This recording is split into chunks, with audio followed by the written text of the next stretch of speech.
Welcome to the InnovaBuzz podcast, where our job is to help you build visibility, professional credibility, and connection with your ideal client by putting the human at the center of innovative marketing, so you can build and strengthen an engaging, enduring relationship with your ideal clients. I'm Jürgen Strauss from InnovaBuzz, and I'm honored that you're here with me. If you haven't joined our wonderful marketing transformation community yet, go to InnovaBuzz.co and collect your free gift as well. Do subscribe to the show and also leave a review because it helps others find us. Let's get into today's masterclass on this InnovaBuzz podcast.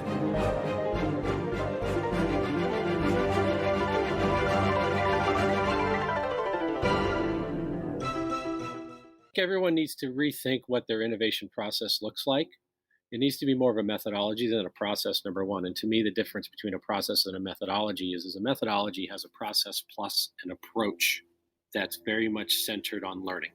And so if you create an innovation process centered around a learning framework that's designed really to seek product market fit for an idea before that idea is fully formed and all the capital and resources are invested in building it as if it's already successful, and work your way back to the lab from there, you can reduce the time and cost to launch any innovation and improve the success rate.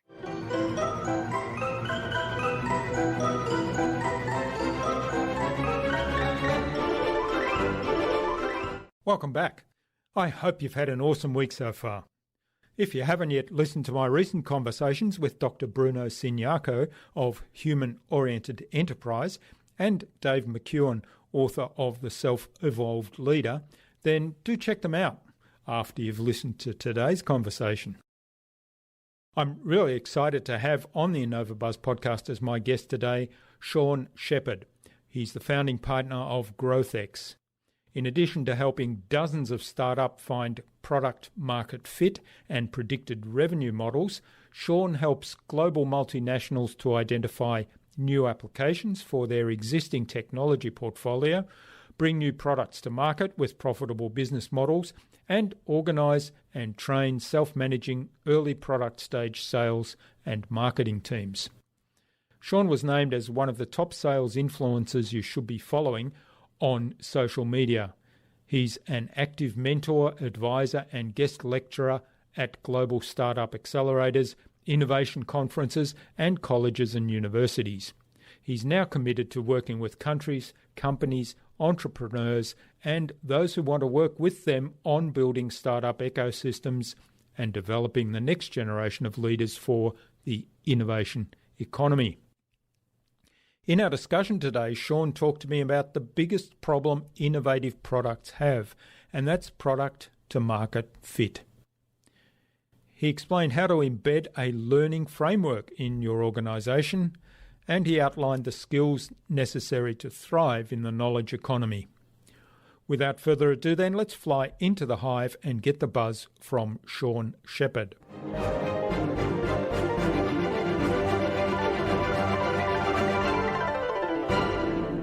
Hi, I'm your host, Jürgen Strauss from InnovaBuzz, and I'm really excited to welcome to the InnovaBuzz podcast today, all the way from San Francisco in California, the USA, of course, Shawn Sheppard, who's the founding partner of GrowthX. He's a globally recognized sales and marketing thought leader with over 20 years of experience bringing new products to market, including as a 5-time sales founder. Welcome to the InnovaBuzz podcast, Shawn. It's a real privilege to have you as my guest. Thanks, Jürgen. I'm thrilled to be here. Now, you work with clients in building startup ecosystems and developing the next generations of leaders for the innovation economy. And you also work on disruptive innovations and how companies can position themselves to build those or take advantage of them or to be aware of what's happening. So I'm really keen to explore all that today. But before we do, give us a whistle-stop tour of how you got to where you are today and some of the pivotal moments on that journey. Sure. You know, I after college, I played golf for a little while professionally and gave it a go, and felt like well, I got a little burned out on that, so I decided to move into the tech business. I grew up in Silicon Valley and in the tech field, and was always very excited about the promise of technology and what it can do to help the world be a better place. And although I'm not a technologist myself, I like to make the joke I can't even spell HTML. Um, I know what business. I know how businesses can solve problems using technology. I'm pretty good at translating that. So I had probably my first and only job in enterprise sales after leaving golf, and was pretty successful at that. Learned a lot, and was lured away to be the first sales leader in a startup. I learned and kind of cut my teeth on how it's different to be that first person taking a product to market, and then I parlayed that exit into co-founding several other enterprise technology startups over the years. I've had 3 exits. I've had a lot of very valuable learning experiences, as well as that's what I would call a failure, is a valuable learning experience along the way. And about 7 years ago, I moved from the entrepreneurial side to the investment side, launched a seed stage venture capital fund with some partners here, and quickly realized that the biggest problem our startups were facing was not product development, but market development.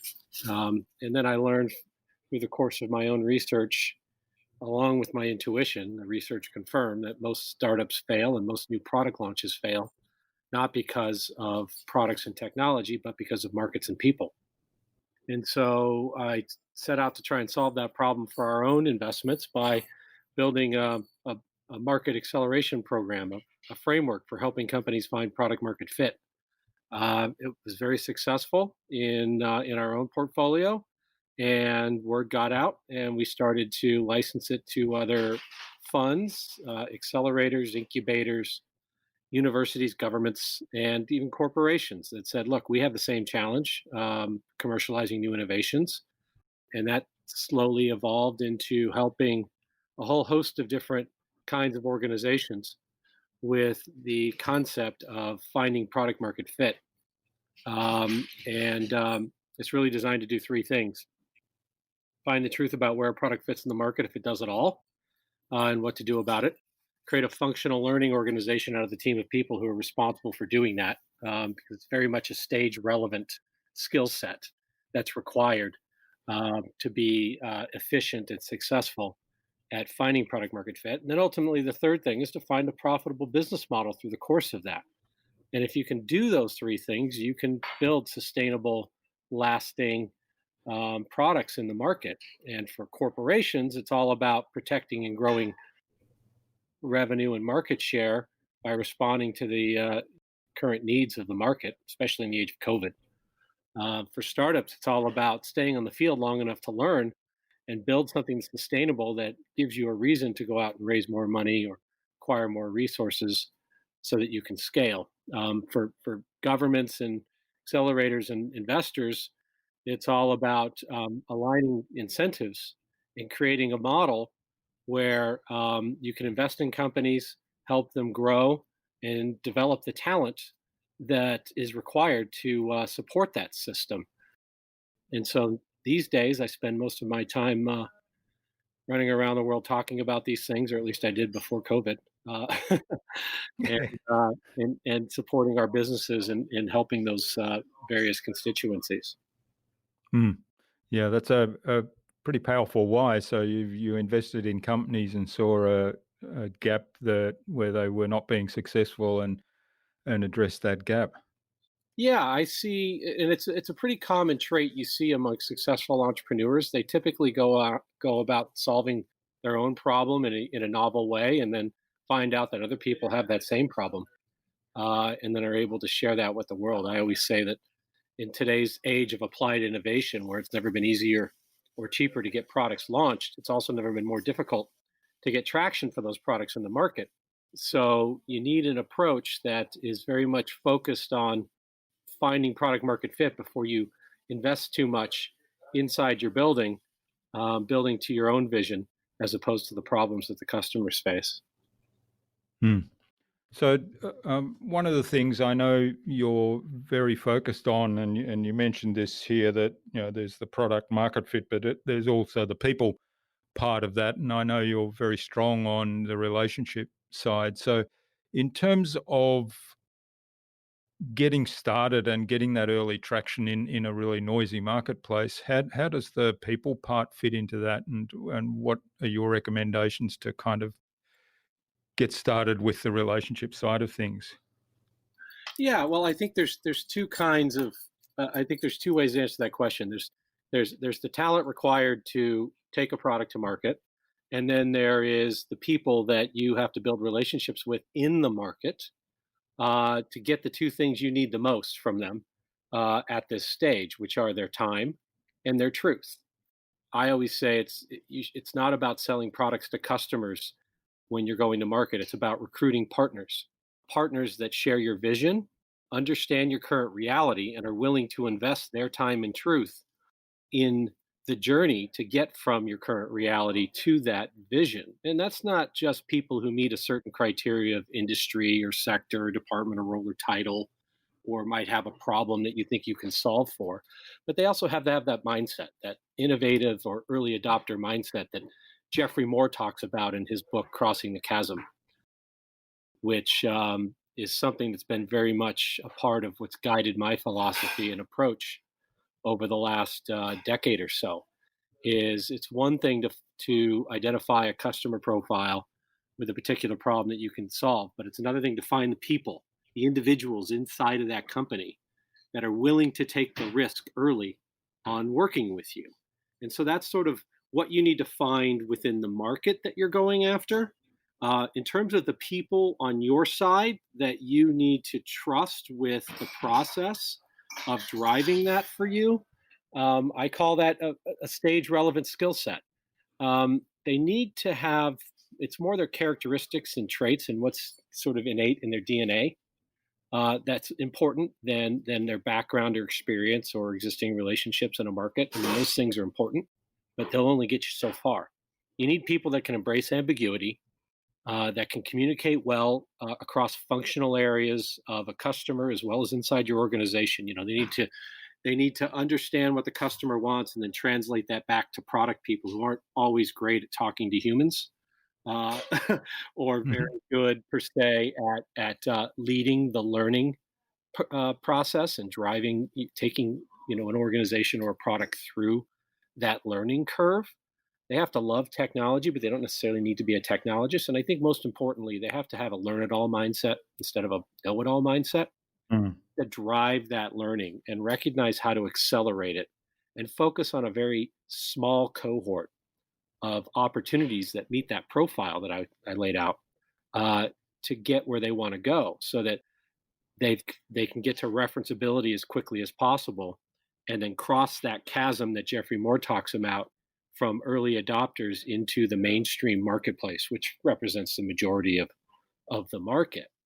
But the thing with the mainstream is they are pretty risk averse. They try, they typically only want to buy from market leaders. They want referenceability from other mainstream peers that are also just as risk averse. And that's where a lot of the challenges exist. So the strategy needs to be to accelerate your path through the learning curve with innovators and early adopters to the point to where you can assume a position of market leadership or superiority with that particular use case in a way that shows the mainstream that you have credibility. Mm. Yeah, I recall. I mean, this is the second attempt we've had at this recording. The first time we had lots of technical issues, but we did get a long way into the conversation. And I remember you telling me about Crossing the Chasm and Jeffrey Moore's model. I haven't yet read the book, but I will be adding that to my reading list. It's interesting you talked there, and this is from his model. I think the three types of people and the early adopters, the mainstream, and then the laggards. Is that the right Yeah, term? he identifies five communities, and really, his book comes out of some research that was done on human behavior, in an agricultural study in the 1950s, and he applied it to technology. In that, there are five kinds of people in the world when it comes to how they respond to risk and change. And they are innovators, early adopters, um, the majority, and skeptics and laggards. And I think skeptics and laggards are fairly self-explanatory. Those are the folks that are still running around with flip phones and and aren't necessarily very attuned to taking any sorts of risks. They represent about 20% of the market. The mainstream represents the bulk of the market, about 60%. It's your typical distribution curve. And then the other 15 to 20% is on the front end, split between innovators and early adopters. Innovators are great for early product feedback. They will help you build something that's functional and useful. They love the bright, shiny new objects, but they typically don't have budget or staying power. They'll typically either not be allowed to have budget because they are so risky, but they will. And then in addition to that, they typically will move on and be easily distracted by other projects and other bright, shiny objects. But they're very useful in the early stages of product development. And then really, though, the ones that are going to carry you forward to help you find your business model, again, talking about the three things that we're trying to do, right? Find product market fit, create a functional learning organization, and create a business model that's lasting, are your early adopters. These people have they're willing to take calculated risks for strategic reasons. And they typically have budget, and their vision, if it's aligned with yours, is one that sees exponential return on working with you early, usually to create some sort of a competitive advantage or transformational change. And the key is that as you're out there trying to recruit early partners to work with, is you need to look for the signals and the flags that pop up that tell you whether or not these folks are mainstream, skeptic, laggard, innovative, or early adopters. And it will come through in how they react and respond to what your propositions are. And they'll ask questions that will lead you to believe that they are either very innovative, they're definitely early adopters, or they're not. And if they're not, that's okay. You just sort of need to back away from those folks, not pursue them, and find the ones that are willing to take those risks. Yeah, it's an interesting model. It reminds me a little bit of, the idea of customer journeys in marketing, where you look at everybody coming into a rather complex network of customer journeys, and Google's done a lot of interesting, or published a lot of interesting discussion papers on this recently about how complex customer journeys are these days. And so people come in at different parts of that network, if you like, of customer journeys, and as a good marketer, you treat people coming into different parts of the customer journeys differently. You meet them where they are and you nurture them appropriately. So in a way, do you see it being the same? I believe you end up at that place. Mm. What I would say is that that's after typically you've found out where you fit. That's much more what I would call, optimization, Mm. standardization. Excuse me. So another thing Jeffrey talks about is the kind of the three steps of developing a business, and you have creation, standardization, and optimization. And I'm very much focused on the creation and standardization phases because that's where the majority of the failure is. Yeah. And so when Google talks about optimizing the customer journey, that's exactly what it is. Mapping the journey. Now you can do very simple things very early on in the creation and standardization phase to try and optimize the journey. But my philosophy and my experience there would suggest that you got to keep it as simple as you possibly can. Yes, you go where they are, you meet them where they are, you build what they want, you create the data and the insights that drive their behaviors and help you establish a relationship, and you go very deep with very few customers early. So customer journey mapping, customer experience, user experience, pre-sale, onboarding, implementation, and post-sale are very important, and you have to pay a ton of attention to them. But you want to keep those things as simple as possible. Hmm. the number one barrier to change is barriers. It's not, it's not what a lot of us have always kind of thought it is, which is, okay, people just don't get it. We need to give them more facts and data. No, in fact, what we have to do is remove all the barriers to change. Make it as easy as possible for people to change their behavior, even if it's just incremental, to get them to change. Because our number one competitor, I always tell my startups, is not some other vendor. It's changing the way people are doing things. It's behavioral change. And so you have to be very mindful of that. And so you have to create a situation whereby it makes it easy for people to change. The other thing I always say is people don't want more work, they want less. So when you're presenting them with new propositions and behavioral change, you need to show them how it's less work and how it's easy for them to make that change. Well, I think we can all probably think of many examples where things have been made difficult, where we've been expected to do something, and in this COVID world, there's lots of behavioural change expected of all of us. Things have been made a lot more difficult than they could be, and it gets quite frustrating as the person expected to make that change. So, do you have any really good examples of someone who's done this well, who's or a situation that this has been done really well, where people have been required to make a change, or that there's been a change involved in adopting a new process or a new product, and it's been done really well? Well, yeah. I mean, first, I would say that we all have a tremendous innate capacity to change.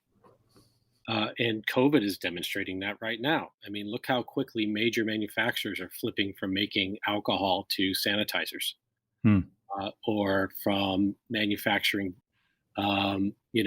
industrial equipment to PPE or ventilators. When there's only two things. There's only two ways people change: because they want to or because they have to. And COVID is showing us what happens when people have to make that change. Those of us that are willing to embrace it are responding accordingly, and I think reaping the rewards. And those that aren't are probably struggling. And I would say that those are examples. One of the things that Jeffrey talks about, and it's funny, we're really talking a lot about him, is the notion of a continuous innovation versus a discontinuous innovation, and how they're unique and different.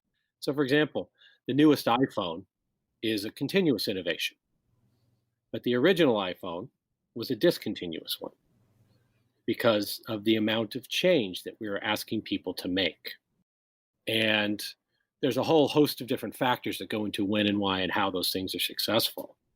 I'll point to Bill Gross at Idea Labs, who is probably one of the most prolific and successful Silicon Valley investors and entrepreneurs in history, who's had a ton of unicorns come out of his incubators.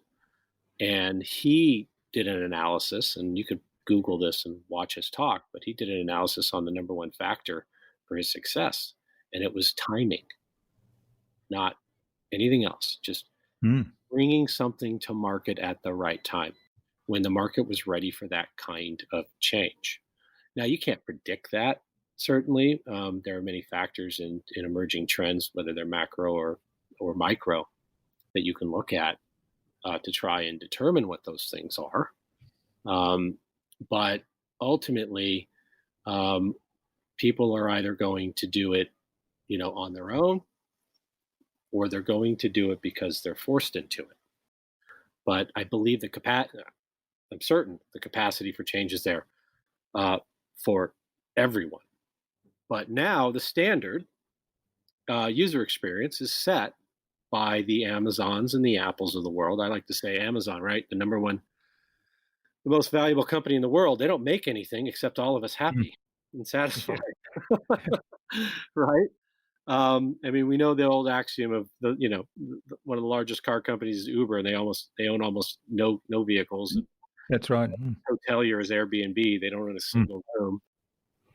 Facebook is the largest advertiser and doesn't own a single billboard.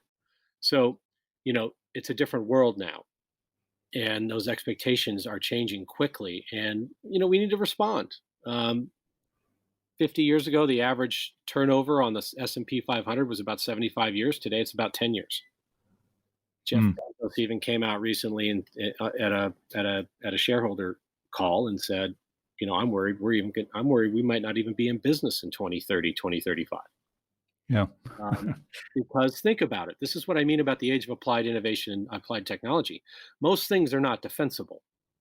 Most things can quickly and easily be copied. Unless you're dealing with deep developed science and deep technology, and those things will always be there, you're faced constantly with a need to constantly innovate, constantly reinvent yourself, and stay out in front of that technology adoption curve.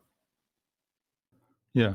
For me, I mean, we talked in the last one about, and I've mentioned this before, my experience with photography in the early days of digital photography. And for me, the examples that you mentioned, like Uber and Airbnb and Amazon and Facebook, they're they've asked different questions. So they're kind of asking questions, what is it that we actually do for people? So the hotel industry, for example, said, well, we own hotels and we rent out rooms or suites to our customers. And then, there's a whole experience around that. Some of them provide a premium experience, others it's more value for money kind of thing. But it was all based on the premises that we have the assets that we rent out to people.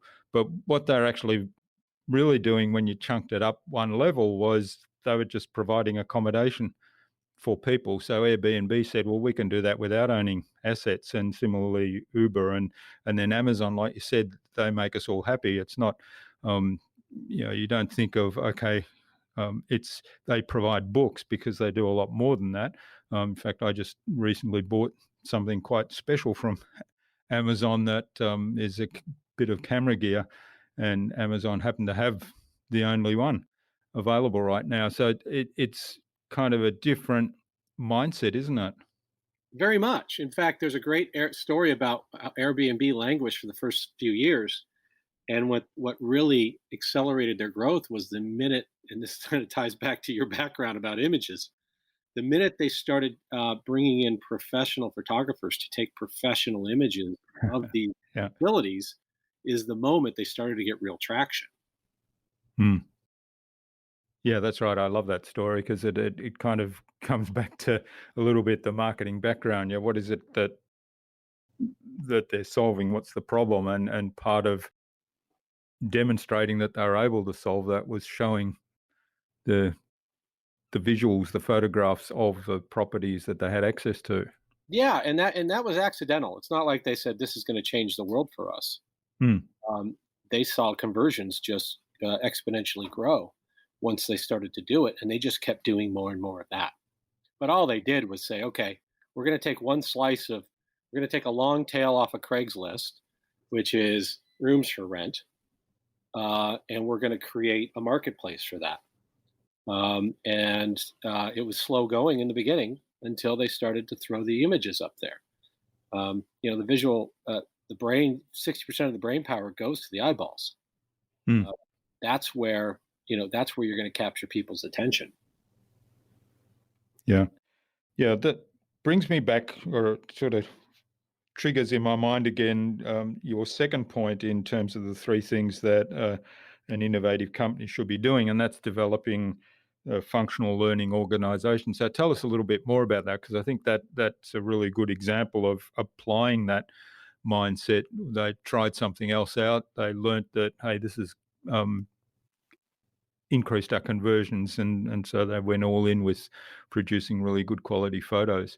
And I think, looking as a user of Airbnb from time to time, I'm certainly influenced by the quality of the photos they put up there. So it's not Airbnb doing the photographer, it's the property owner who puts the photos up. And often I think, well, that person should invest in a good photographer, because they're not doing themselves justice. Right, right. Well, so the first thing is that the three objectives of my approach, I didn't just pull those out of thin air or just come up with something that was kitschy, right? They came from 25 years of experience. And the second one, creating a functional learning organization, is a very practical response to the conventional wisdom of we have to transform cultures. And everything that I do is around acceleration, right? How can we get there faster, cheaper, and better than we have before? And most of it's behavioral. And so when you think about things through that lens, to use another photography analogy, when you think about things through that lens, what's most practical, whether you're in a large, especially in a large organization? There's the old axiom of if you want to go fast, go alone. If you want to go far, go together. I agree with that. But stage one is about going fast and going alone. So you get as small a team as you need, and you create functional learning. And that means operationalizing the feedback loops. So, for example, that means you've got one person responsible for market development. You've got a team of people responsible for product development. And that market developer needs to functionally operate in a way that is constantly feeding the product team with feedback from the market so that they're building what people want, not what they think they need. And that's possible at small scale. That's why one of the things I like to say is do the things that don't scale to scale later. And it's a hard thing to teach large organizations because they're always thinking, especially at the stakeholder level, about scale, right? We want to work on the things that are going to be monetarily in the same range and ballpark of all the other things that we do. So if it's not $1 billion opportunity or a $500 million opportunity or a $100 million opportunity, we don't want to work on. Okay, that's fine. But that doesn't mean that you start building out an organization to support $100 million in revenue out of the gate. And how you, especially with digital products, which are very different than physical products, you don't have the same supply chain. You don't have the same, logistics. You don't have the same capacity issues, capacity models and constraint models. They are very different. How you take something to market, how you onboard it, how you implement it, how you support it is very different in digital products than it is in physical products, number one. Number two, the resources required to do that while you're still learning are very different than what they will be once you do achieve scale. But the problem I always see is they organize and structure for scale too soon, waste too much money, don't meet business model requirements, and then scrap it when they never had to do it that way. Had they done it in a very lean way, they might have been able to get there faster. So what I try to do is just organize for functional learning with a very small group of people that can support a statistically significant cohort of early customers and partners that we can learn with. And if that means we're going to take 5 existing relationships that have the right mindset and the right use case, and their timing meets ours, and they're willing to give us the time and truth we need to learn together to create mutually beneficial outcomes, then I'm going to structure an organization that can crush that. Only that, until we get to patterns. And then once you get to things that are repeatable, predictable, and scalable, now you can have that conversation about transition from the learning phase to the transition phase, and then ultimately to an expansion phase. But I see way too often everybody's already sort of building out and thinking and operating as if this is going to happen. And that's very dangerous thinking when you're taking something someplace new. And that's one of the many reasons why 90% of corporate innovations fail and 80% of funded startups fail. Yeah. There's a lot of merit in not investing big up front, doing lots of experiments, and you've outlined a really great learning process. I like the idea of operationalizing the feedback loops and also having kind of, I think you mentioned Tiger Team the last time we spoke, which is that small group, right? That's functionally set up to test those small scale things without a big investment up front, without thinking about scale at this early stage. Very much so. It's not a shock and awe campaign. Right? It needs to be surgical, it needs to be focused, and it needs to have real measurable objectives. And those need to be transparent, and they need to be communicated to the customer as well as to your stakeholders in a way that shows that learning is progress, and that learning will lead to revenue. And that's the part where that's what I call sort of the Silicon Valley of death. That's where so many of these companies fall apart and fail, is they allocate resources at the wrong time in the wrong areas, and then eventually they run out of those resources, or they run out of stakeholder support.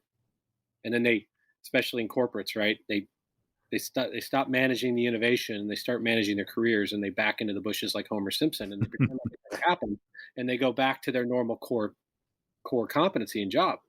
And I get that and understand it, but that's another big issue with corporates. They don't dedicate specific resources with the right stage relevant skills to this learning process. And as a result, so many of their things fail. Hmm. Now, last time we spoke, you also told me about a really good example applying kind of this learning mindset and the initial testing thing, the stage gate project that you talked about, and having big savings come out of that. So tell us a little bit more about that one again. Yeah, I think everyone needs to rethink what their innovation process looks like. It needs to be more of a methodology than a process, number one. And to me, the difference between a process and a methodology is a methodology has a process plus an approach that's very much centered on learning. And so if you create an innovation process centered around a learning framework that's designed really to seek product market fit for an idea before that idea is fully formed, and all the capital and resources are invested in building it as if it's already successful, and work your way back to the lab from there, you can reduce the time and cost to launch any innovation and improve the success rate. An example of that is we have a client that's one of the largest players in the auto industry that had an innovation process and budget and timeline that was about $2.1 million per innovation in about 2 years. And we were able to reduce it to, I think it was 900,000 in 7 months, simply by flipping the script and saying, before you start going down the path too far with this piece of intellectual property, let's identify some initial customers under these criteria that we can go have conversations with and partner with to do joint development. It doesn't necessarily mean you have to share the IP. That scares the shit out of people all the time. But what it does do is identify what are the key problems that your existing relationships have that you might be able to solve, and how do you prioritize what you work on based on that?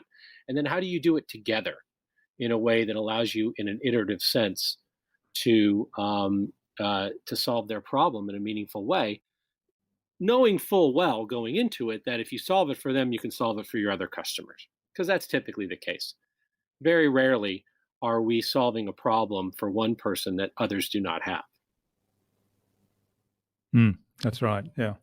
Well, those savings are kind of pretty impressive and pretty startling on the one hand, but for me, not surprising, because I've been through exercises like this in the corporate world, and I had to laugh a little bit when you said the giving away the IP is scary. That's always the first thing people put up when you suggest, in the corporate world, in my experience anyway, when you suggest this kind of approach, talking to customers early on, talking to a small group, sharing information in that learning way. And then, one of the things that I always had held up back, no, we can't share that information. That's our own IP. That's right. Yeah. And that's a traditional fixed mindset that gets companies disrupted. And there's really three kinds of innovations, right? There's core innovations. What can you do to continuously innovate on your existing business? What's adjacent to it?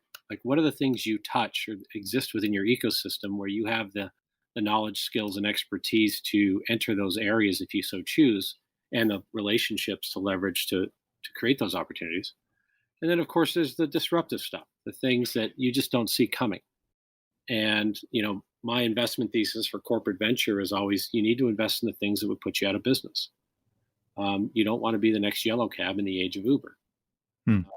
And so how do you create that environment where people can harness disruption and then execute well to figure out what is useful and valuable in the market and what is not. Yeah, and that's core to the whole philosophy, isn't it? That figuring out what's valuable in the market and what problem can I solve. Absolutely. As a venture fund, we host a lot of EIRs, that are called entrepreneurs in residence. Successful entrepreneurs we've invested in the past who need a place to sit and think and figure out what they want to work on next. And so you give them the resources to do that. And the most successful ones are very much focused on, they're not wedded to a particular idea as much as they're wedded to a formula to go out and figure out what the next big problem in the market that they can solve really well is. And they'll spend a lot of time having those conversations and doing early market development, talking to leaders in different businesses and trying to understand what their greatest challenges are. The beauty of innovation is that every new innovation creates a whole new set of challenges associated with it, which creates a whole new set of opportunities for everyone. I'm very much an optimist about what technology and innovation is doing. I'm not worried that it's going to take everyone's jobs. It's going to create new jobs, different kinds of jobs. People have to respond to that. But technology's proven that throughout history. The Industrial Revolution took away something like 90% of the farm jobs, but we don't have 90% of our farmers unemployed. There are other things that people move into. They went from farms to factories, and now they're going from factories to the service economy. And any and all of these repetitive tasks, low-value repetitive tasks, will become automated if they haven't already. And that's not necessarily a bad thing. That opens up opportunity for more creativity.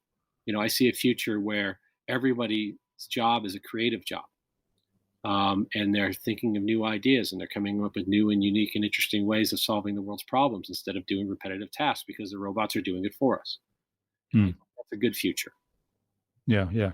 I agree with you on that. That's there's a show that I'm kind of half watching. I sort of get frustrated by it and leave midway through it. There's a series on our local television here at the moment looking at the future of work, and it's kind of framed in the pandemic environment, but they're talking about AI and how robotics is going to take over all these jobs, and that people are going to have to figure out ways of doing it, and most people are going to end up unemployed, and most people graduating university now these days that don't have a future really because they're being educated in something that isn't going to be needed in the future. And I thought, well, why not turn that around and say, well, let's start at the other end of that and say, well, where are the opportunities and how can we help people learn the skills that they need to take advantage of those opportunities, and how can we kind of highlight those opportunities and brainstorm as a community what that might look like, what those opportunities might look like. And I agree with you, the ability to actually enhance the creativity of the entire community is just massive. Well, I agree. And one of the talks I do a lot, because one of our businesses is GrowthX Academy, where we train people to work in technology companies in non-tech roles, in the creative roles, in sales, in business development, in digital marketing, in UX design, in data science. And so one of the things I talk a lot about are the skills necessary to be successful in the innovation economy. And these are skills that everyone at any stage in their life can adopt. And it starts with mindset. A growth mindset. Be a learn-it-all, not a know-it-all. Recognize that what you don't know is more important than what you do. Don't be afraid of failure. Remove the word rejection from your vocabulary. Replace it with feedback. View feedback as a gift. Develop EI in the age of AI. AI is never going to replace emotional intelligence and creativity. It's not going to happen. We know so little about the human brain. It's ignorant of us to say that we're going to replace the human brain with AI, when we still know so little about how the brain works, its complexities, how it evolves and grows. Replicating that we're 150, 200 years away from that. Not in the least. So how do you separate yourself in the age of AI? You separate yourself with EI, emotional intelligence. How do you create more human connections and use humanity and your own humanity and other people's humanity to create value for the world? Business acumen, understanding how businesses work, how they make money, what incents them and drives them, and how you can contribute to that as an individual member of society is critical. That's the third skill. So, understanding business models, understanding what a business does and for whom and how, and once again, how they make money and how you can contribute to that. Market acumen, the ability to quickly ramp up on a particular domain, area, expertise, become a subject matter expert, if you will. In today's market, everybody wants to talk to thought leaders and subject matter experts. So, how can you master a particular area? One that's interesting to you and also challenges you. And then communication skills. How can you articulate that value that you could provide to, say, a business or to a community or a particular market? Not just verbally, but synchronously and asynchronously. Body language, tonality, using things like honesty and integrity and humility in your gait and your cadence. Writing well, being able to read well, being able to tell stories. Very, very critical. And then, yeah, you should learn another language and learn how to learn languages quickly. And when I mean languages, I don't just mean learning Chinese or learning Spanish, but also learning how to code, how to program those robots to do things for you. When you have that set of skills today, you can be a generalist and be very successful. A good friend of mine, the founder of AngelList, Naval Ravikant, one of the best follows on Twitter, at Naval, Naval, talks about specialization as for insects. And so, yes, you can create subject matter expertise in a given area, but you also need to have a well-rounded generalist view so that you can quickly adapt to the ever-changing environment in which you live. And that comes from being creative, having a unique point of view, and being able to articulate that, understand and learn things very quickly. And so if you can go about mastering those skills in your life, you're going to be valuable no matter what you want to do at any time and in any place. Well, that's that little 5-minute presentation was worth the price of admission here alone. Thanks for that. And it would be a good contribution to this show. Good. I hope so. Yeah, I should get in touch with them and say, hey, you need to interview Shawn Sheppard. Well, the universities and the institutional education system is another real problem. You want to talk about a group of people that are resisting change. Until today, they've had very little reason to change. Their business model, their tuition structure, government-backed low-interest student loans allow them to jack up prices, saddling people with debt, being activists instead of educators. Viewing some of the most valuable roles in society, like sales, for example, as in a second-class status, when it's as important as anything in business and in society, and not teaching for it, not promoting it at a very young age, not introducing people to all these skills and opportunities earlier, and then leaving it to us to do all the training and education when they graduate. It's a real shame. If they're not careful, we're going to end up in a time, in a place where there's probably a handful of universities around the world that are going to actually matter and be successful. And those ones will be that way, not because of the quality of the education, but because of the access they provide to a network of opportunities through alumni. Yeah. And all the rest of it can and should be learned on, in a very highly customized, self-paced approach that includes flip mastery, experiential learning. The fastest way to learn something is to experience it. And we don't do enough of that.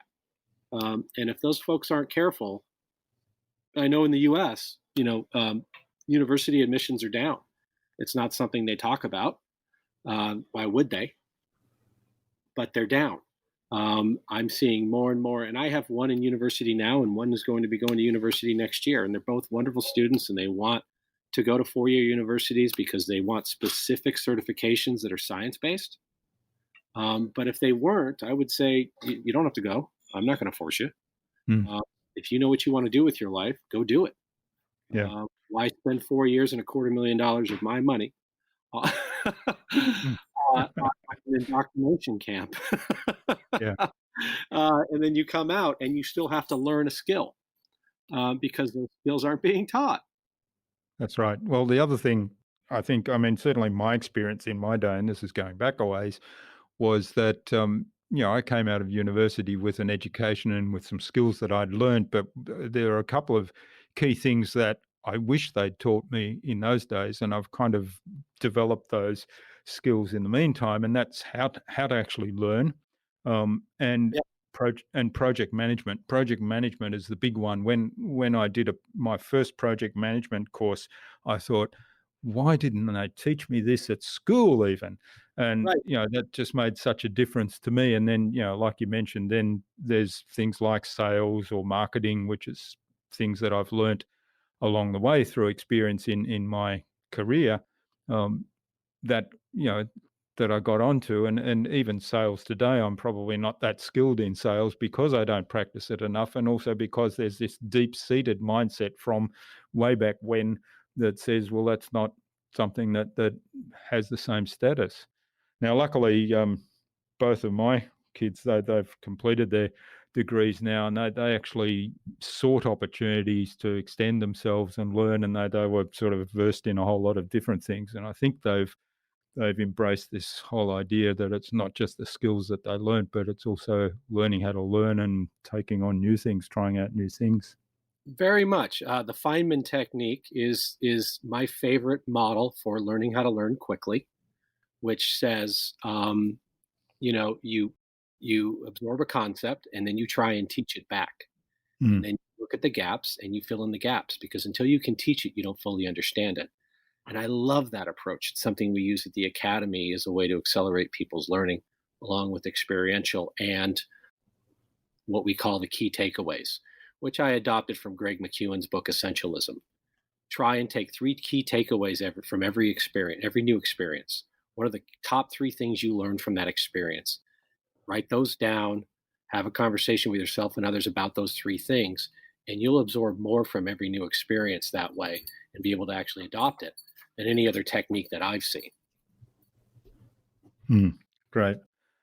Well, this is awesome, Shawn. I could go on for ages, but I'm just watching the time here a little bit. And I think it's a good point now to move on to the Buzz, which is our innovation round. And it's designed to help our audience, who are primarily innovators and leaders in their field, with some tips from your experience. So I've got 5 questions, and hopefully you'll give us some really insightful answers that'll inspire the listener to go and do something awesome today as a result.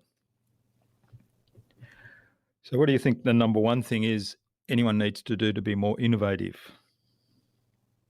I think they need to have a growth mindset. I think they need to be learn-it-alls instead of know-it-alls. I think they need to be open to any and all possibilities. And I think they need to be very much focused on their customer and their customer's problems as opposed to their own thing. I think it was Charles Koch who said, if you don't know what's on your customer's fridge, then you really don't know your customer. Yeah, I like that.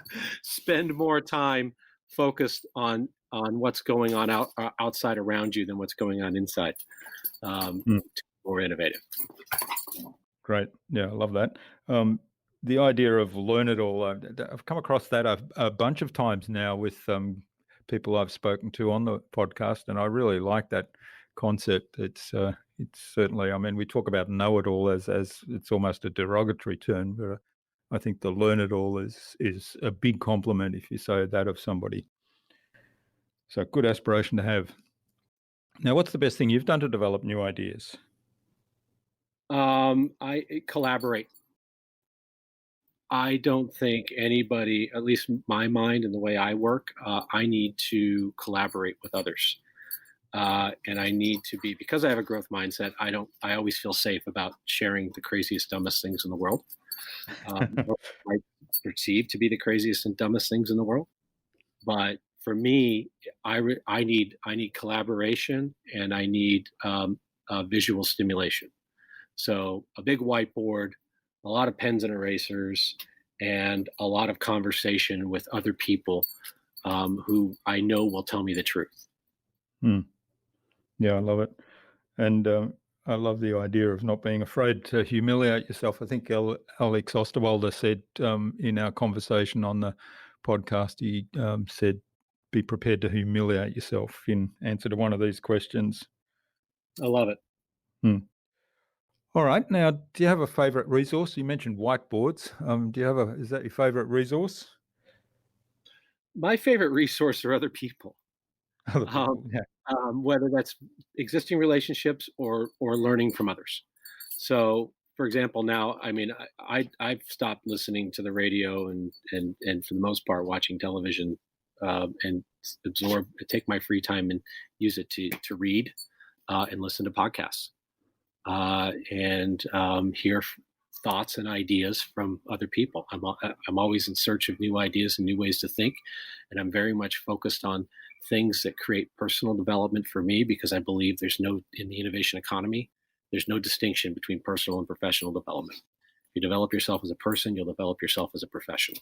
So I'm always looking for different people's opinions and ideas on things that are really centered around human behavior. Philosophy, psychology, neuroscience. I've become, the older I get, the more I focus on people's actions instead of their words. And I've become a lifelong sort of student of human behavior. Because at the end of the day, every business model is H to H, human to human. Yeah, that's right. I love it. And isn't it wonderful these days that we have access to so much direct knowledge that from people all around the world? We're not reliant on what's fed to us through the mainstream media. That's right, and that's the beauty of the internet. Yes, it can be an ugly place too, but all that ugliness is just the amplification of human behavior. I think that the beauty is also the amplification of human behavior, and so we tend to find what we focus on, and if we can focus on the things that are going to make us better, so that we can help others, I think that's the right way to approach life. Okay, now what's the best way to keep a project on track? Oh gosh, at least with me, I need to surround myself with people that are really good at that and hold me accountable. And that's just the honest truth. I think personally, I'm always, I'm very much a strategic thinker and a creative thinker, and I can set the wheels in motion, but I need to surround myself with others who will help execute on those things and make sure that I'm doing my part. So to me, it's about organizing putting the right people in the right place. Again, comes back to what you were saying earlier about collaboration. Yeah, and behaviors. Again, it's people and markets that determine success, not products and tech. Yep. Wonderful. And what's the number one thing anyone can do to differentiate themselves? The exercise of identifying differentiation is a longer-winded answer, but I think what you're really asking me is I think the way I'm going to answer it is that you need to have a unique point of view. Everyone comes to every situation with their own point of view, and that's a collection of knowledge and experience and environment, and can't be afraid to share your point of view, because your point of view is going to be unique in some way to the appropriate people.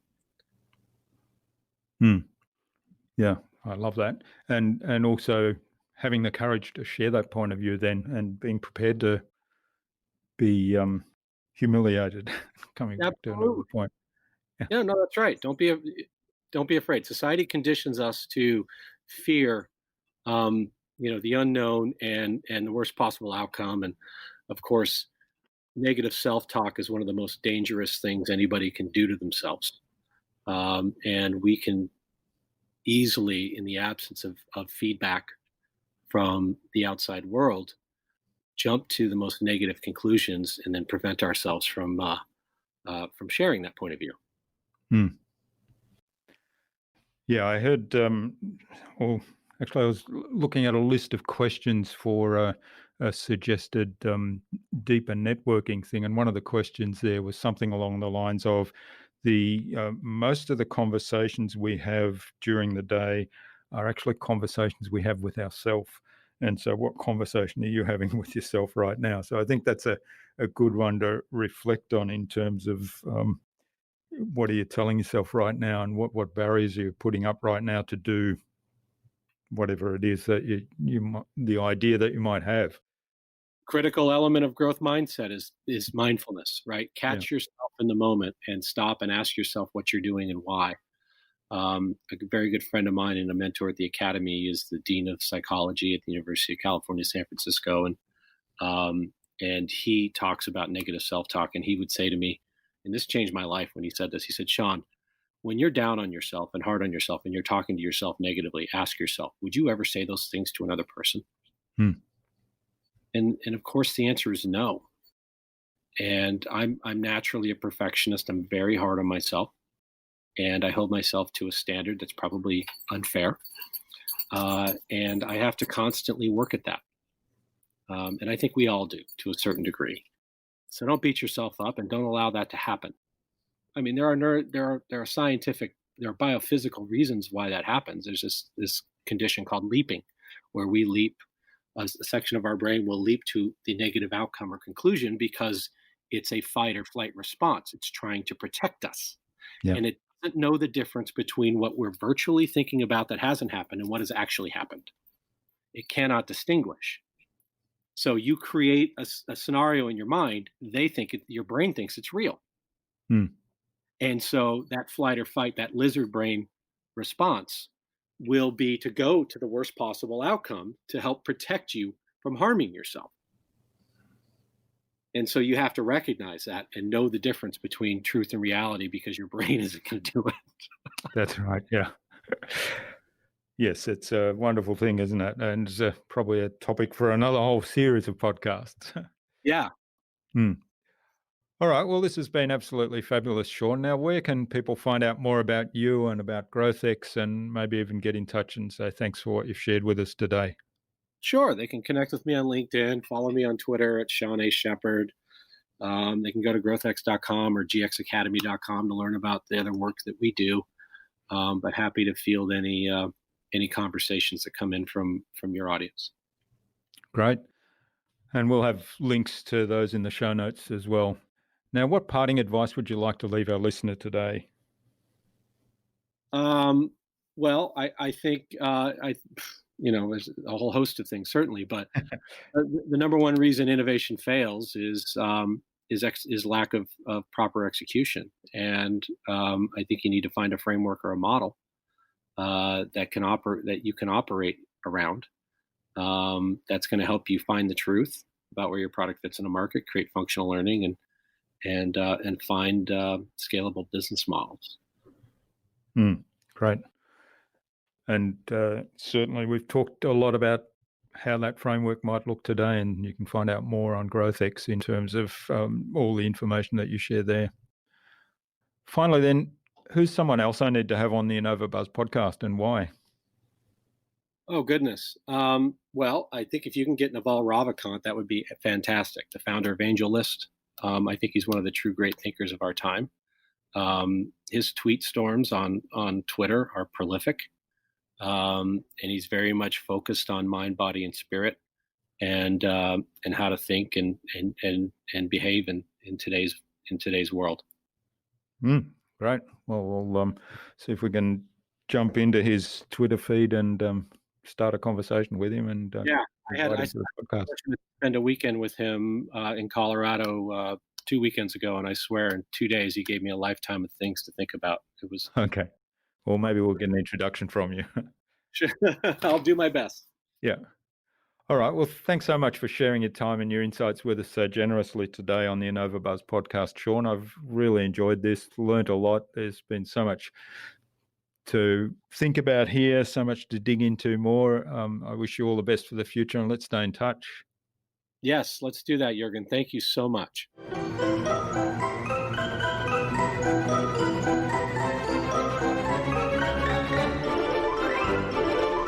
I hope you enjoyed that insightful and informative conversation with Shawn and took something away from his episode. Now, today's episode was so full of gold nuggets that it's actually hard for me to pick just one highlight, but I'll go with the overall theme of a growth mindset with a learn-it-all attitude. I'd love to know what you took away from Shawn's episode. Leave a comment below the blog post, which can be found at innovabuzz.co/Shawn Sheppard. Hard to say.